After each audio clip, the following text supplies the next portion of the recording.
नमस्ते बच्चों, कैसे हैं आप लोग? अंजू की पाठशाला में आप सभी का स्वागत है। आज मैं आप लोगों को पढ़ाऊंगी स्पर्श भाग 2, क्लास 10th, बड़े भाई साहब पार्ट 2। पार्ट 1 मैं ऑलरेडी आप लोगों को पढ़ा चुकी हूँ, तो जिन्होंने नहीं सुना है मैं उसका लिंक डाल दूंगी, आप लोग सुन सकते हैं।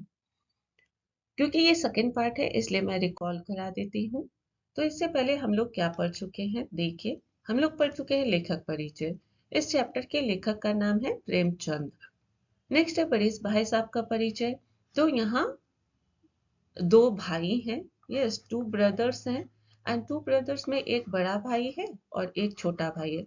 तो जो छोटा भाई है वो हमारे चैप्टर का मेन कैरेक्टर है, हीरो है। एंड बड़ा भाई और छोटा भाई दोनों हॉस्टल में रहते हैं। एंड दोनों भाई के एज में 5 इयर्स का गैप है। ओके, दोनों में 5 इयर्स गैप है, एज गैप है। तो बड़ा भाई छोटे भाई का बहुत केयर करता है। देखते हैं क्या क्या होता है। बड़े भाई साहब की विशेषता, बड़ा भाई जो है वो बहुत ही अध्ययनशील है, मतलब वो दिन रात पढ़ते रहते हैं। नेक्स्ट है बड़े भाई साहब का लेखन प्रेम व छोटे भाई का उसे समझने का कोशिश। बड़े भाई जो है दिन रात पढ़ते रहते हैं और पढ़ते पढ़ते जब वो थक जाते हैं तो वो अपने कॉपी में, यस, अपने कॉपी और बुक्स में वो कुछ ऐसे ऐसे पिक्चर्स या कुत्ते बिल्ली का फोटो बनाते हैं, कुछ ऐसे सेंटेंसेस और ऐसे लाइंस लिखते हैं। एक बार छोटा भाई सोचता है भैया क्या क्या पढ़ते हैं मैं देखता हूँ। वो बहुत समझने की कोशिश करता है लेकिन उसे कुछ समझ नहीं आता। वो सोचता है भैया इतने बड़े हैं, 5 ईयर का गैप है, तो मैं कैसे ही समझ सकता हूँ भैया की बातों को। तो वो कोशिश करता है लेकिन उसमें अनसक्सेस रहता है। नेक्स्ट है बड़े भाई साहब की प्रतिक्रिया। बड़ा भाई जो है, बड़ा भाई दिन रात पढ़ने में लगा रहता है और छोटा भाई दिन रात खेलने में। तो इसलिए बड़ा भाई जो है छोटे भाई को हमेशा समझाते रहते हैं कि तुम खेलो नहीं, तुम्हें पढ़ना चाहिए। नेक्स्ट है बड़े भाई द्वारा अपनी इच्छाओं को मारना। बड़ा भाई दिन रात पढ़ता है और छोटे भाई को भी वो सोचता है कि छोटा भाई भी पढ़े, टाइम बर्बाद ना करे, टाइम वेस्ट ना करे। इसके लिए वो उसको बताता है कि देखो मैं कहीं नहीं जाता हूँ खेलने कूदने और मेला घूमने, तुम भी मत जाओ। और अगर तुम्हें पढ़ना नहीं है, खेलना ही है, तो तुम जाओ गांव वापस चले जाओ, विलेज चले जाओ। क्यों तुम दादा की गाढ़ी कमाई को क्यों तुम बर्बाद करो? जाके आराम से तुम गांव में गुल्ली डंडे खेलो, मजे करो। तो कम से कम पैसे तो बचेंगे। यस। तो लेखक के ऊपर बड़े भाई के डांट के असर का वर्णन। लेखक बताते हैं भैया के डांटने के बाद मैं सोच रहा था, मुझे लगता था सच में मैं तो इतना पढ़ नहीं सकता हूँ, क्या मैं गांव वापस चला जाऊं? कभी कभी वो ये भी सोचने लगते थे। फिर सोचते थे नहीं, गांव जाके भी क्या करूंगा। तो वो भैया के डांट से बचने के लिए और पढ़ने के लिए वो टाइम टेबल बनाते हैं। फाइन, टाइम टेबल बनाते हैं। टाइम टेबल बनता है मॉर्निंग 6 o'clock से नाइट 11 o'clock तक का। और इसमें खेलने का कहीं भी उन्होंने नहीं डाला। हमेशा पढ़ना पढ़ना, इंग्लिश पढ़ रहे हैं, हिंदी पढ़ रहे हैं, हिस्ट्री पढ़ रहे हैं, ग्रामर पढ़ रहे हैं, सेंटेंसेस ट्रांसलेशन पढ़ रहे हैं, लेकिन खेलने का कहीं असर, कहीं कुछ भी नहीं था। नेक्स्ट है छोटे भाई द्वारा बड़े भाई साहब की बात पर अमल करने का प्रयास। तो अमल करने के लिए उन्होंने टाइम टेबल तो बना लिया, लेकिन लेखक बताते हैं कि टाइम टेबल बनाना अलग बात है, लेकिन उसे उस पर अमल करना, उसे फॉलो करना दूसरी बात है। वो टाइम टेबल बना तो लेते थे लेकिन उस पर अमल नहीं कर पाते थे, फॉलो नहीं कर पाते थे। वो बताते हैं कि मैं पहले ही दिन टाइम टेबल के अनुसार करना शुरू करता था और पढ़ने जब बैठता था तो मुझे वो मैदान, यस, मुझे प्लेग्राउंड, मुझे क्रिकेट तो और मुझे कबड्डी, वो सब की आवाजें और ये वो मुझे याद आती थी। और मैं अपने टाइम टेबल को एक भी दिन फॉलो नहीं कर पाता था। यहाँ तक हम लोग पढ़ चुके हैं। अब आगे बढ़ते हैं। ये आपके टेक्स्ट बुक का ही पिक्चर है। बड़े भाई साहब दिन रात पढ़ते रहते हैं और अपने दिमाग को आराम देने के लिए कुत्ते बिल्ली इसका उसका पिक्चर बनाते हैं, कौवे का पिक्चर, कुछ शायरी लिख दिया, किसी का नाम 5 बार लिख दिया। ये काम वो करते थे। बड़े भाई साहब के फेल होने पर छोटे भाई का व्यवहार परिवर्तन। यहाँ बड़े भाई साहब फेल हो गए और छोटा भाई जो है मतलब हमारा लेखक जो है, लेखक के व्यवहार में परिवर्तन, उनके बिहेवियर में बहुत चेंजेस आ गए। क्या क्या हुआ देखते हैं। सालाना इम्तिहान हुआ। सालाना मतलब ईयरली इम्तिहान, मतलब एग्जाम, एनुअल एग्जाम हुआ। भाई साहब फेल हो गए। मैं पास हो गया और दर्जे में प्रथम आया। लेखक बता रहे कि एनुअल एग्जाम हुआ और भैया फेल हो गए और मैं पास हुआ। सिर्फ मैं पास नहीं हुआ बल्कि मैं दर्जे मतलब क्लास स्टैंडर्ड में मैं फर्स्ट आया, टॉपर हुआ मैं। मेरे और उनके बीच केवल 2 साल का अंतर रह गया। लेखक बता रहे हैं अभी तक जो हमारे एज में अंतर था 5 ईयर और क्लास में जो डिफरेंसेस थे, अब सिर्फ 2 साल का अंतर रह गया। जी मैं आया भाई साहब को आड़े हाथों लूं। आपकी वह घोर तपस्या कहाँ गई? मुझे देखे मजे से खेलता भी रहा और दर्जे में अव्वल भी हूँ। लेकिन वह इतने दुखी और उदास थे कि मुझे उनसे दिली हमदर्दी हुई और उनके घाव पर नमक छिड़कने का विचार ही लज्जास्पद जान पड़ा। लेखक को लगा कि जाके भैया को अच्छे से भाषण दूं। हमेशा वो भाषण देते हैं, आज मैं दूं। क्या हुआ आपके मेहनत का? इतना पढ़ते हैं, देखो मैं तो मजे करता रहा, खेलते रहा और मैं क्लास में फर्स्ट आया। लेकिन भैया इतने दुखी थे कि मेरा मन नहीं हुआ कि उनके घाव पे नमक छिड़को। यस, इस चैप्टर में बहुत सारे मुहावरे हैं तो आपको वो भी देखना है। ये भी एक मुहावरा है, घाव पर नमक छिड़कना, किसी के दुख को और ज्यादा बढ़ाना। यस। हाँ, अब मुझे अपने ऊपर कुछ अभिमान हुआ और आत्मसम्मान भी बढ़ा। भाई साहब का वह रौब मुझ पर ना रहा। लेखक बोले अब मैं फर्स्ट आया था और वो फेल हुए थे। मेरा एटीट्यूड ही, मेरे अंदर बहुत एटीट्यूड आ गया और अब मैं आराम से घूमने फिरने लग गया। आजादी से खेलकूद में शरीक होने लगा। दिल मजबूत था। अगर उन्होंने फिर मेरी फजीहत की मतलब इंसल्ट किया। देखिए ये आपके टेक्स्ट बुक पेज नंबर 58 का वर्ड मीनिंग है। ये आपके टेक्स्ट बुक का है। फर्स्ट वाला वर्ड आपके टेक्स्ट बुक का है, ये उसका हिंदी मीनिंग एंड ये उसका इंग्लिश मीनिंग है। तो आपको हिंदी से हिंदी में देखना है तो हिंदी में देख सकते हैं और इंग्लिश में देखना है तो इंग्लिश में देखिए। तो लेखक बता रहे कि वो सोचे कि अगर उन्होंने मेरी फजीहत की तो साफ कह दूंगा, आपने अपना खून जलाकर कौन सा तीर मार लिया? मैं तो खेलते कूदते दर्जे में अव्वल आ गया। जबान पर जबान से यह हेकड़ी जताने का साहस ना होने पर भी मेरे रंग ढंग से साफ जाहिर होता था कि भाई साहब का वह आतंक मुझ पर नहीं था। लेखक बोले कि मैंने कभी उनको सामने जाके बोला नहीं, लेकिन मेरे बिहेवियर से, मेरे खेलने कूदने और मेरे एटीट्यूड से ये दिखता था कि अब भाई साहब का उतना डर मुझे नहीं रहा। छोटे भाई को घमंड ना करने की सलाह। एक दिन जब लेखक दिन भर गुल्ली डंडा खेलकर वापस आए तो बड़े भाई साहब ने उन्हें आड़े हाथों लिया। वे बोले इस साल पास हो गए और दर्जे में अव्वल आ गए तो तुम्हें दिमाग हो गया? मगर भाईजान, घमंड तो बड़े बड़े का नहीं रहा। तुम्हारी क्या हस्ती है? इतिहास में रावण का हाल तो पढ़ा ही होगा। उसके चरित्र से तुमने कौन सा संदेश लिया? एक दिन लेखक दिन भर गुल्ली डंडा खेल के आराम से आए और उनके आते ही बड़े भाई साहब ने उनको पास आड़े हाथों लिया और उनसे फटाफट एक ही मतलब 1000 क्वेश्चन, 1000 बातें बोलना उन्होंने शुरू कर दी। उसमें उन्होंने बोला, ओहो, टॉप हो गए तो तुम्हें घमंड हो गया है। घमंड तो भाई रावण का भी नहीं रहा। तुम कौन सी हस्ती हो? रावण से तुमने कोई सीख नहीं ली? तुम्हें कोई मैसेज नहीं मिला उसके कहानी को सुनकर? रावण चक्रवर्ती राजा था, उसका भी घमंड नहीं रहा। उन्होंने ऐसे अनेक उदाहरण दिए। लेखक बता रहे कि भैया ने मुझे रावण का एग्जाम्पल तो दिया और अनेक एग्जाम्पल्स दे के मुझे बताया इतने महान महान लोगों का घमंड नहीं रहा, तुम कौन सी गली के हो? देखो अब एग्जाम्पल में क्या क्या बताया देखो। जैसे शैतान का हाल भी पढ़ा ही होगा।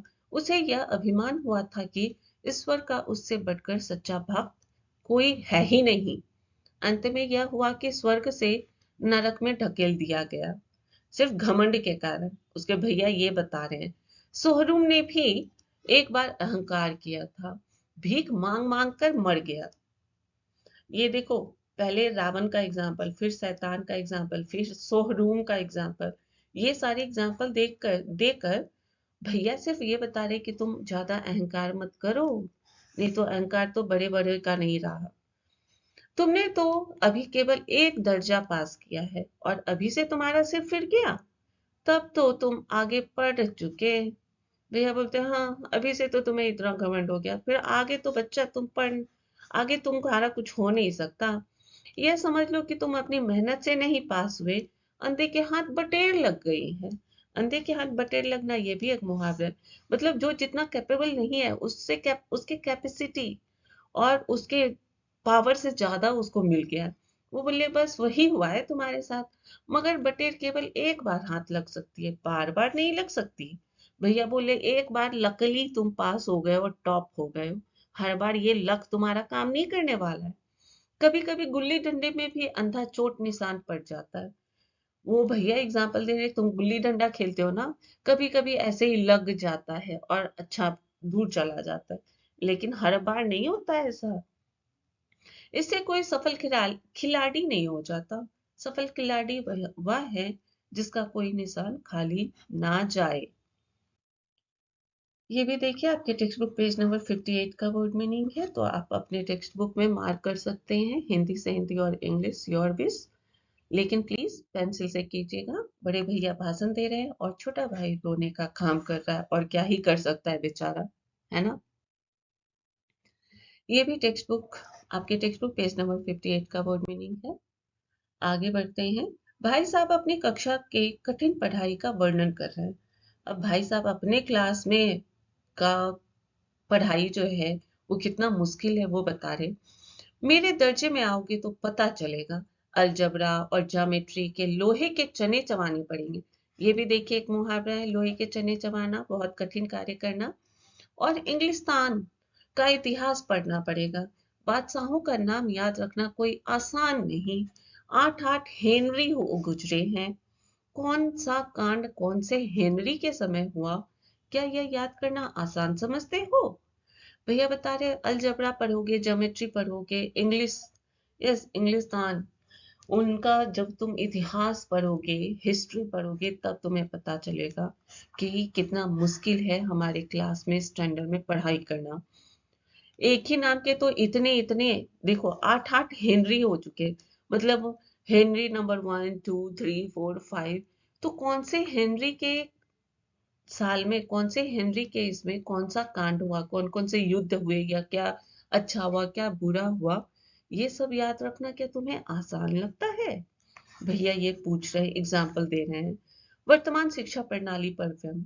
भैया को, बड़े भाई साहब को वर्तमान शिक्षा प्रणाली जो है उससे भी प्रॉब्लम है। उनको लगता है कि जो प्रेजेंट का एजुकेशन प्रोसेस और सिस्टम है वो बहुत ही खराब है एंड गलत है। Yes, this is not correct, ऐसा भैया सोच रहे हैं, राइट। देखो इतिहास का एग्जाम्पल देते हैं। इतिहास मीन्स हिस्ट्री। अगर हेनरी 7वें की जगह गलती से 8वें लिख दिया तो समझो सारे नंबर गायब। वो बोले देखो 1 से 8 तक तो हेनरी हो चुके, अगर तुमने 7वें के प्लेस पर 8वां लिख दिया और सब कुछ सही लिखा है कि 8वें के उसमें ये युद्ध हुआ, ये हुआ, वो हुआ, लेकिन क्योंकि नंबर तुमने गलत लिखा है तो सारे नंबर तुम्हारे, सारे मार्क्स गायब, कुछ नहीं मिलने वाला है तुम्हें। दर्जनों तो जेम्स हुए हैं। ये बोले दर्जनों मतलब 12, दर्जन में एक, जैसे 12 केले होते हैं ना, दर्जन, तो एक दर्जन में, तो ये बोले जेम्स तो दर्जनों हुए हैं, दर्जनों विलियम, कोड़ियों चार्ल्स हुए।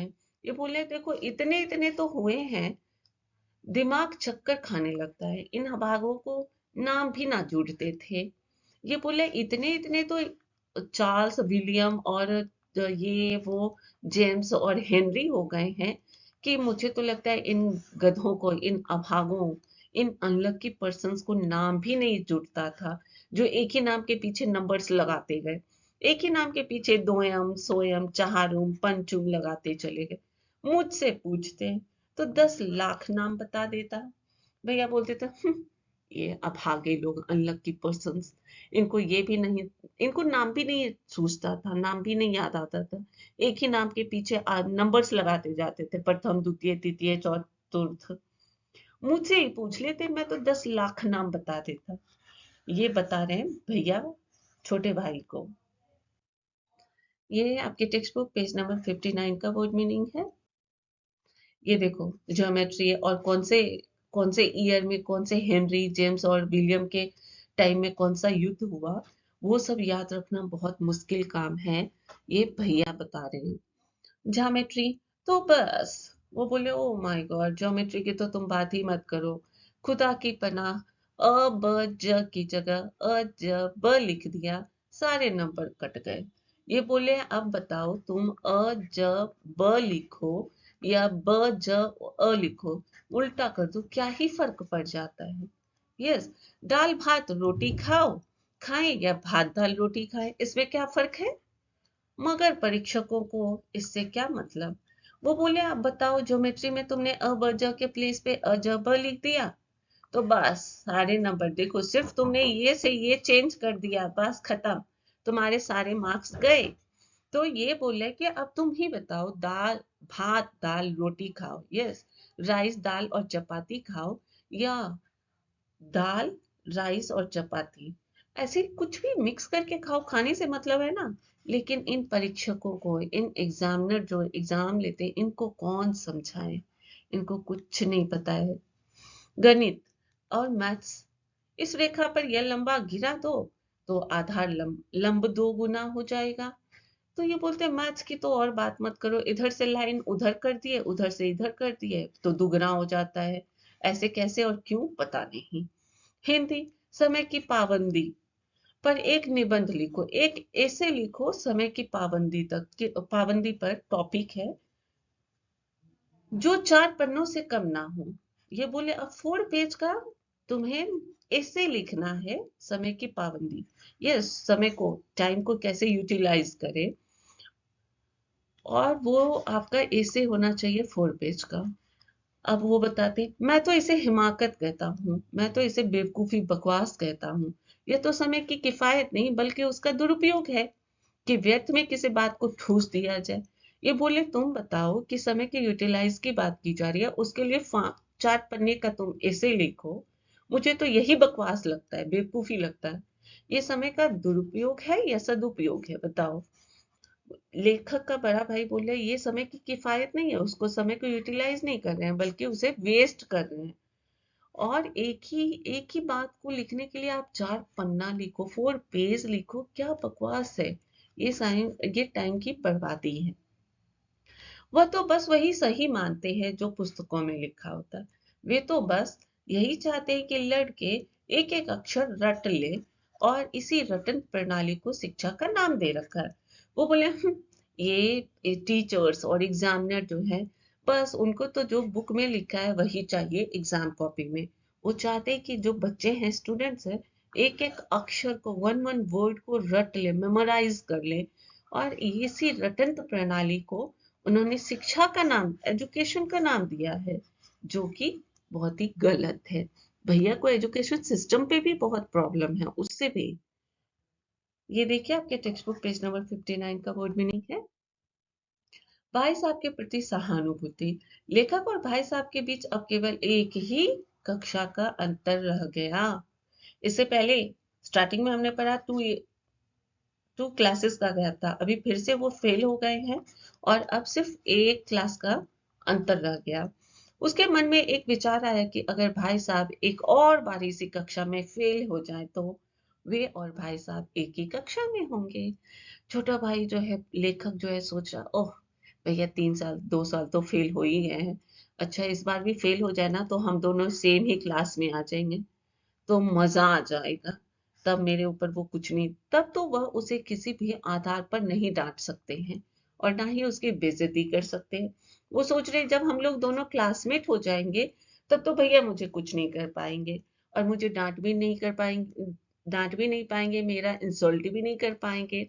लेखक ने अपने मन से इस बुरी विचार को निकाल दिया, क्योंकि लेखक को यह भी पता था कि भाई साहब उसे उसकी भलाई के लिए डांटते हैं, उन्हें यह भी पता था कि उनके डांट के कारण ही वे हर कक्षा में फटाफट पास हो रहे हैं।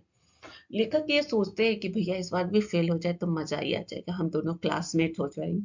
फिर सोचता है, छी, मैं क्या सोच रहा हूँ, कितना गंदा सोच रहा हूँ मैं। सिर्फ भैया की डांट की वजह से, भैया के केयर की वजह से मैं हर क्लास में टॉप हो रहा हूँ और फटाफट पास हो रहा हूँ। मुझे ये नहीं सोचना चाहिए, लेखक अपने आप को बोलते हैं। ये देखिए आपके text book page number 59 and 60 का वर्ड मीनिंग है। भाई साहब छोटे भाई के पतंग के पीछे भागने की को बेवकूफी बताते थे। वे कहते, इन बेकार के लड़कों के साथ तुम्हें बेकार की पतंगों को पकड़ने के लिए दौड़ते हुए शर्म नहीं आती? अब तुम छोटे नहीं रहे, 8वीं कक्षा में आ गए हो।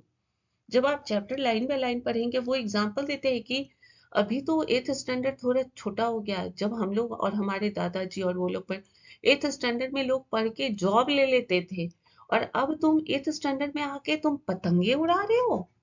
तो ये कितना, मतलब कितना, कितने शर्म की बात है कि तुम्हें इतना समझ नहीं आ रहा है कि अब तुम बड़े हो गए हो। समझ किताबें पढ़ लेने से नहीं आती, बल्कि दुनिया देखने से आती है। उन्होंने अनेक उदाहरण दिए। अब उन्होंने फिर से एग्जाम्पल्स दिए। देखो अब वो एग्जाम्पल दे दे रहे हैं। दैव ना करे, दैव मतलब यहाँ भगवान, गॉड, ईश्वर।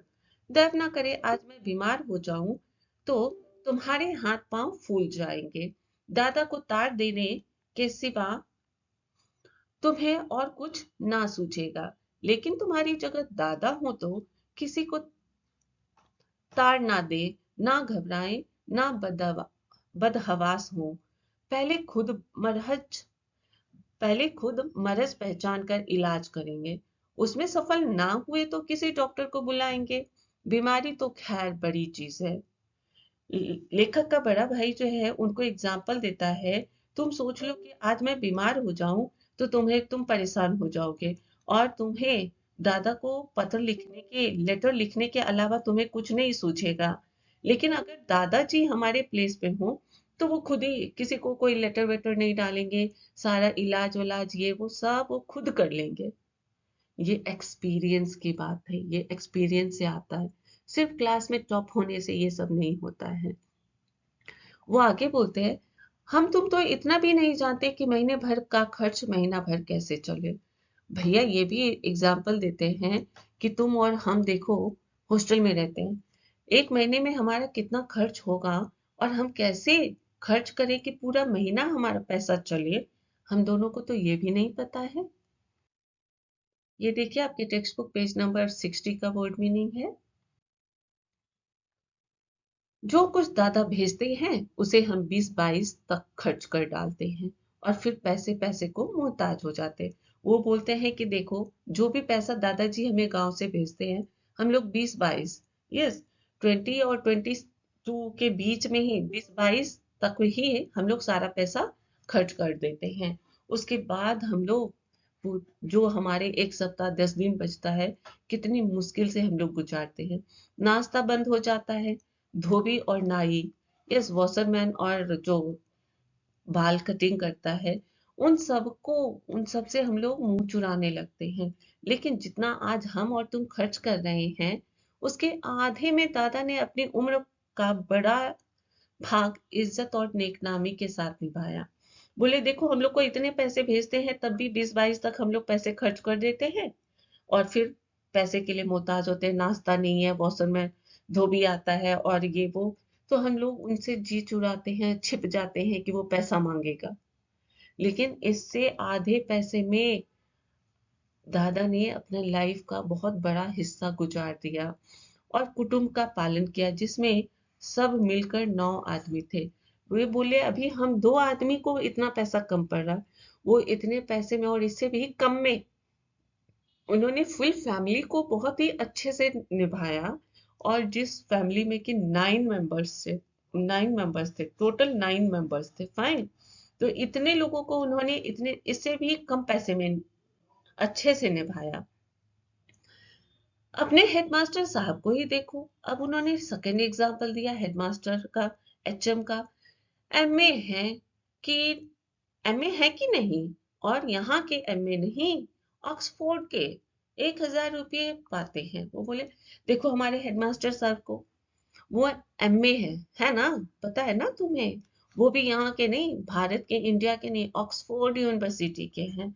और अभी उन्हें 1000 रुपये, 1000 रुपीज, उस टाइम 1000 रुपीज बहुत होता था। वो बोले 1000 रुपये उनको सैलरी मिलता है, लेकिन उनके घर का इंतजाम कौन करता है? उनकी बूढ़ी माँ। हेडमास्टर साहब की डिग्री यहाँ बेकार हो गई। पहले खुद घर का इंतजाम करते थे, खर्च पूरा ना पड़ता था, कर्जदार रहते थे, कर्जदार मतलब लोन में रहते थे, हमेशा उनको पैसे कम पड़ जाता था, फिर दूसरों से लेना पड़ता था। जब से उनकी माता जी ने प्रबंध अपने हाथ में ले लिया, जैसे घर में लक्ष्मी आ गई। बोलने देखो, ये है एक्सपीरियंस। उनकी माँ पढ़ी लिखी नहीं है, हमारे दादाजी पढ़े लिखे नहीं है, लेकिन एक्सपीरियंस से उनको ये सारी बातें आ गई हैं, और वो इतने कम पैसे में इतना अच्छा घर का संचालन कर लेते हैं, मतलब मैनेज कर लेते हैं।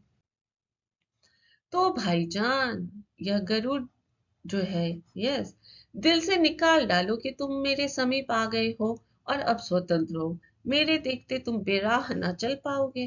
तो छोटा भाई को बड़ा भैया कहते हैं, तो आप समझ में आया? तुम ये मत सोचो कि तुम मेरे क्लास के समीप आ गए हो, सिर्फ एक साल पीछे हो, या हो सकता है नेक्स्ट ईयर तुम मेरे पास भी आ जाओ, मतलब मेरे साथ भी आ जाओ। इससे कोई फर्क नहीं पड़ता है। मेरे रहते तुम बेराह, मतलब तुम गलत काम नहीं कर पाओगे। जो मैं बोलूंगा तुम्हें वो सुनना पड़ेगा। बड़े भाई साहब के प्रति श्रद्धा। भाई साहब की इस समझाने की नई युक्ति से लेखक नतमस्तक हो गए। लेखक को बड़े भाई ने जो एग्जाम्पल दिया कि एज, यस, उम्र और अनुभव से बहुत कुछ आता है, सिर्फ पढ़ाई, किताबी नॉलेज, बुकिश नॉलेज से नहीं आता है सब कुछ। ये सारी एग्जाम्पल, हेडमास्टर, दादाजी और उनकी माँ, ये सब सुनकर लेखक नतमस्तक, एकदम वो एग्री हो गए, एक्सेप्ट कर लिया, यस, आप जो बोले सब करेक्ट है।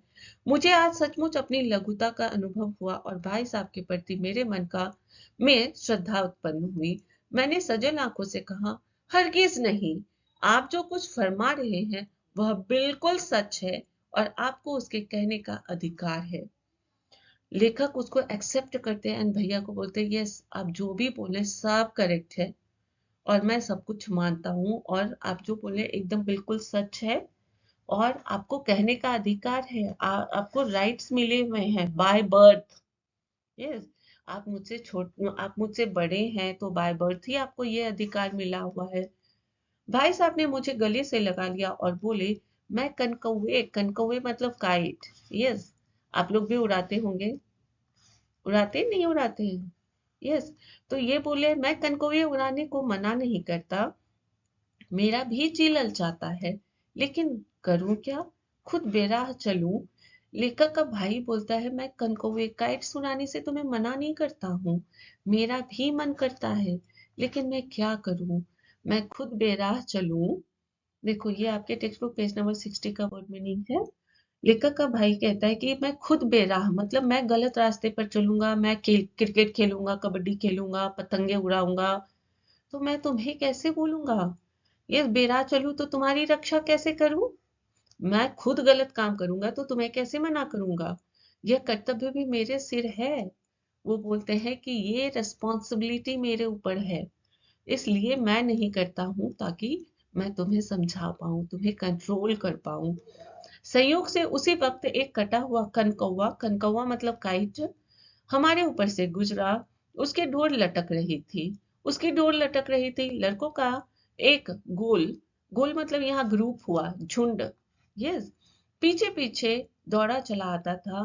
भाई भाई साहब लंबे हैं ही, उछलकर उसकी डोर पकड़ ली और बेतहासा हॉस्टल की तरफ दौड़े।